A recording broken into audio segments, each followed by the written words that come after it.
Hey guys, how's it going? My name is still Blackblade and welcome back to vlog number 10 of our Duelist Molten Strike build for the Atlas of Worlds. Now, first of all, before I start, I would like to apologize to you guys. I know it's been a long time since my last upload. I think it's almost close to 1 month now. I do apologize, guys. You know, I've been having trouble when it comes to my real life stuff, and of course the work related load that I've gotten. You know, I've gotten a shit ton of work, and yeah, so yeah, that's kind of one of the reasons, or two of the main reasons, why I haven't been able to play the game quite recently. But now the new expansion is out. You know, the Atlas of Worlds expansion, or what is it, new league, or whatever.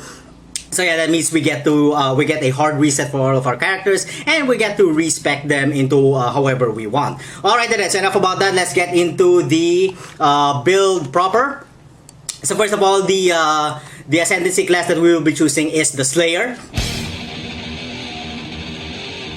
And the notable skill nodes that we are going to be taking is, of course, the Bane of Legends. Now, this is actually pretty OP because of the fact that we get that kill, and that we get to kill the enemies which have 20% or lower life when we hit them with our skills. You know, plus the onslaught. So basically, what this is it turns our 6th link into a 7th link, basically giving us a free culling strike. Actually, in my opinion, I think it's a little bit better than culling strike, because culling strike is like what, 10%, and this one is at 20, so we get to kill the monsters at much more earlier than with culling strike.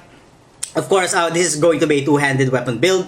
We are going to be passing through two-handed damage and attack speed over here, and another two-handed damage and attack speed. And of course, another notable node will be the Headsman, since basically most of the damage that we will be doing with the skill will be physical. So we get that 50% reduced reflected physical damage, which will help a lot. And then of course, we get that 20% more damage, which is actually a good way to raise DPS instead of increased. You know, if you could get something that has a more damage mod or attribute, you know, go ahead and get that versus any increased ones. But yes, of course, sometimes it's debatable. You know, it really comes to whether or not you need it. You need the other stats that comes with the increased damage. It's highly debatable.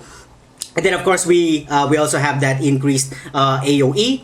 And then finally, we've gotten the impact, of course, passing to another two-handed damage and area effect bonus node over here. The impact basically gives us a free melee splash.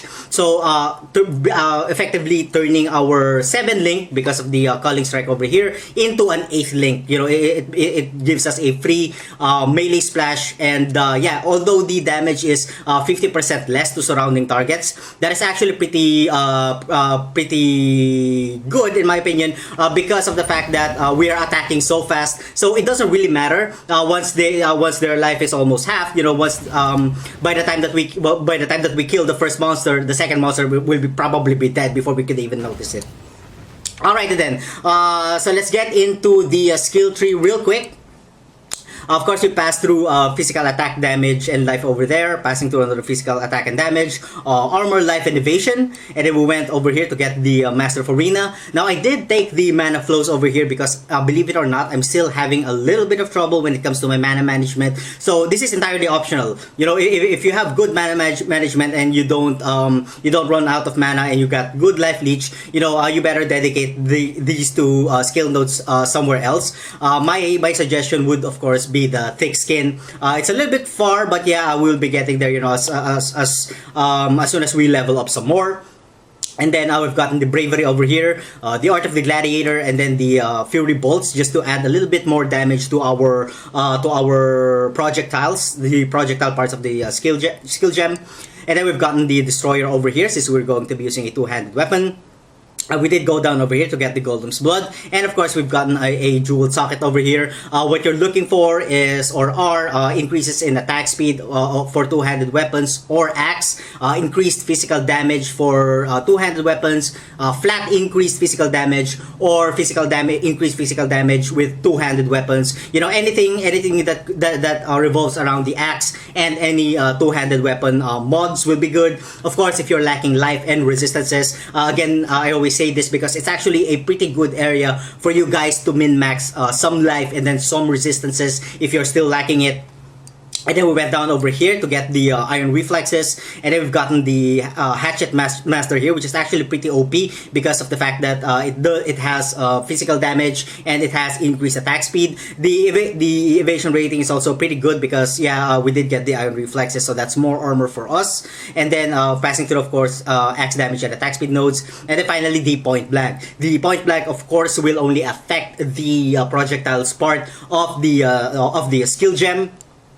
And then we've gotten the Executioner and the Wrecking Ball here, two of the most powerful two-handed melee nodes in my opinion. And then finally we get the Splitting Strikes over here. Aside from the physical damage, this is the part where we will get our Life Leech. Although, technically you can still get Life Leech somewhere else in your gear. It really depends. It really depends up to you on where you get your Life Leech. Of course, we've gotten the Iron Grip over here. Again, this is going to further increase our projectiles, or the projectiles part of our Molten Strike. Of course, with that said, I highly suggest that you get your strength. Why is my mouse moving by itself? There's an alien in the room! Basically, my suggestion is get as much strength as you can in order to get the most out of your Iron Grip. Probably 400 strength will do, but if you can get more, of course, get more. Of course, we did get the Bloodlines over here for some life, and then the Unwavering Stance. And then we went up over here to get the Juggernaut for some armor and life. And then, of course, we have some life nodes over here, armor and life nodes. And then we've got another Jewel Socket over here. As you can see, it has a 40% physical damage and then 7% increased attack speed with axes. The attack speed is actually pretty awesome. If you can get the combination of physical damage and attack damage with axes, go ahead and do so. Of course, we've gotten the Cleaving over here, and then the Slaughter. We went up to get the Barbarism. We went over here to take the Butchery for the 200 melee weapon, bonus damage. The Born to Fight, Heart of the Warrior for some life, Warrior's Blood again for some life regeneration, and then finishing up towards the Marauder skill tree for some life, and then for some armor. And then we've gotten, of course, the Resolute Technique, and then the Indomitable. So this would be good to mitigate some critical strikes from the or extra damage from the from monsters. And then finally, of course, the Tireless, passing through some life and reduced mana cost nodes over here. Now, since we are at level 86, now I did get one aura effect over here. Actually, 86, 87, 88. I'm gonna get this up to 88, the Champion of the Cause, just to further increase the auras that we cast. But that's just temporary. I'm going to remove all of that and then finally get the thick skin over here once I get more levels. Because technically life is you can never really go wrong when it comes to choosing life. So I just need a little bit of level more to get all of the life nodes over here.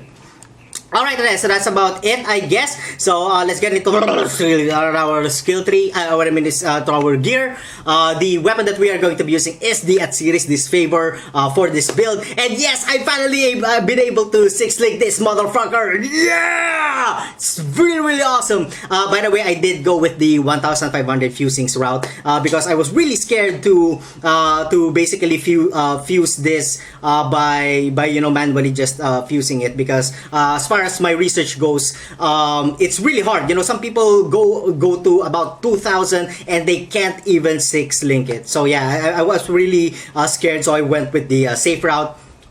Well, that's the only notable weapon that I have. Again, you can use any two-handed axe that you want. I'm pretty sure there's a lot there, more cheaper than the At-Series Disfavor. Of course, for the helm, the only helm that I really wanted to use was the Devotus Devotion for the additional 16% increased attack speed and the 20% increased movement speed. The rest of the gear is pretty, it's pretty common, it's pretty standard. Life Resist, I decided to add some strength over there to just further increase my overall strength for the projectiles to deal more damage because of the Iron Grip. The belt, nothing really spectacular, just Life and Resist. Boots is life is and resist. Of course, the armor is also life and resist with a huge bump in armor. If you guys could do that, that would be awesome.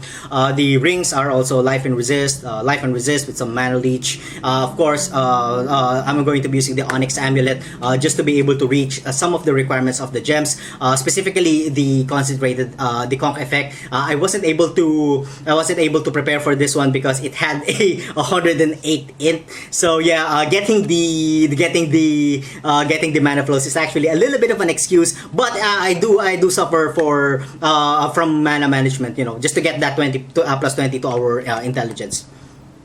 Alright then, please ignore the 30% global critical strikes because this is my international amulet, which I really can't replace. I don't know why, because it really meets a lot of attributes. That's why I find it really difficult to actually replace it.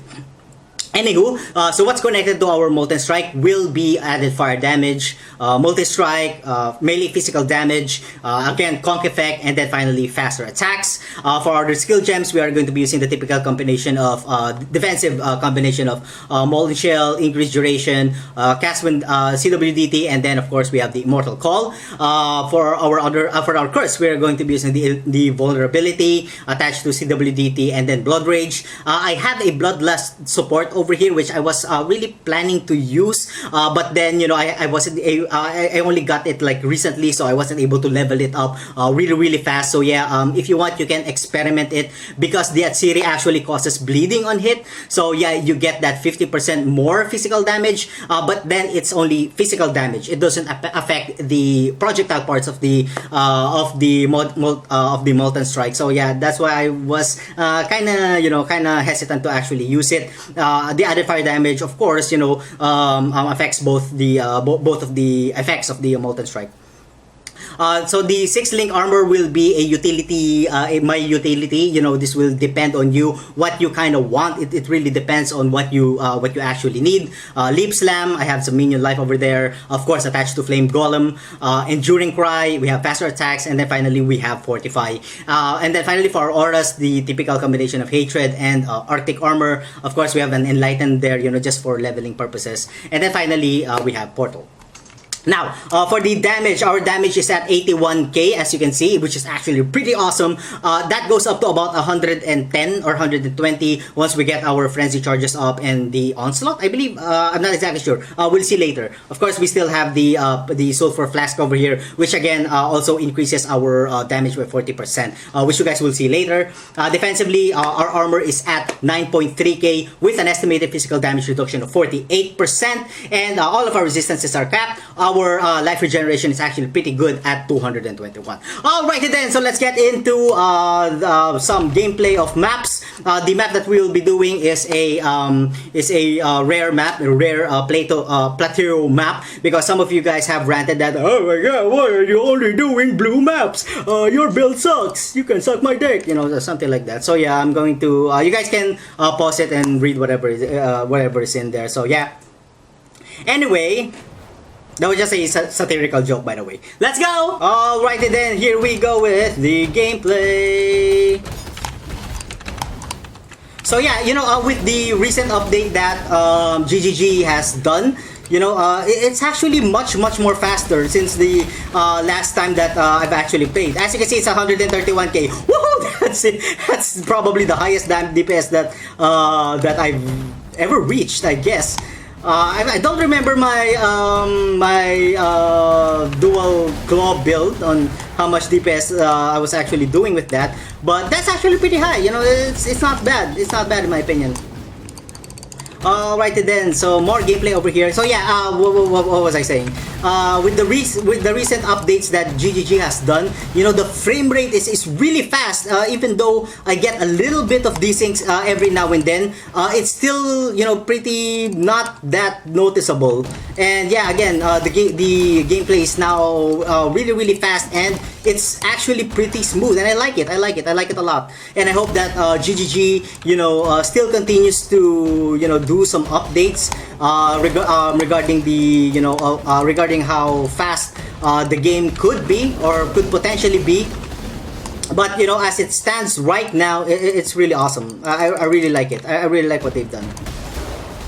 So anyway, as you can see, I didn't do a much more recent map because yeah, the astral plate, 6 socket. What I call this?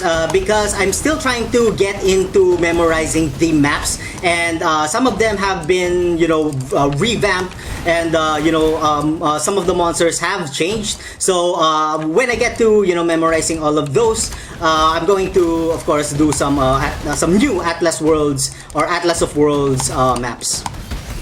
Alright then, so as you can see, our kill rate is actually really fast. It's just me, I kind of played the game really slow, so yeah, please forgive me for that one. I'm gonna try and go back, you know, on the items that I may have missed later. Ouch, ouch! I don't like that. I don't like that. That's the thing that I don't really like. Anyway, I'm just going to get what I need, and yeah. Oh, orb fusing. By the way, for the next build, I'm still not exactly sure yet. You know, I'm weighing down my options on which build could potentially be good. Oh, hi Zana. God, I love Zana. Zana is the best because you get a free map, and then you get, of course, free map, free levels, or should I say, free experience. So yeah, that's one of the reasons why I really love Zana. Why do I keep getting the portal? So that's you know, getting time or wasting time. What do I have? Alright then. God, I really finished a lot of oh my god, oh shit, I already went around. Oh my god. I spent a lot of currency just to 6-link this because I'm generally poor in this game. Because I really don't know how to work the trade channel, you know. The only things that I could sell are those things that are really important, like divine orbs or anything that revolves around currency. But with weapons, I'm not really good at selling stuff. Yeah, I am weak at selling, but that's okay. Okay, so as you can see, we are killing our monsters really nicely. I'm gonna get back to those items later. Alright, so here's the boss arena. Alright then, I hope we don't die. What's the boss here? Oh, okay. It's this one. I don't know what this one is. Oh, wait, come on, die! Alright, it's dead! We have another boss over here, so I didn't know that there were actually 2 bosses because this is the first time that I played this map. Alright then, so I guess that's about this for this episode, guys. Again, let me know what you guys think about the build in the comment section down below. Oh my god, there's something in my eye! Ah! And thank you all so much for watching. If you guys enjoyed the content, don't forget to like, comment, and subscribe. And as always, I'm gonna see you guys on the next part of the video. Have a good one. Alright, so this is the boss right here. We're gonna try to face tank him if we can. Alright, so the boss is dead. Well, that was a pretty quick kill. And we didn't get anything good. We did get a arsenal map.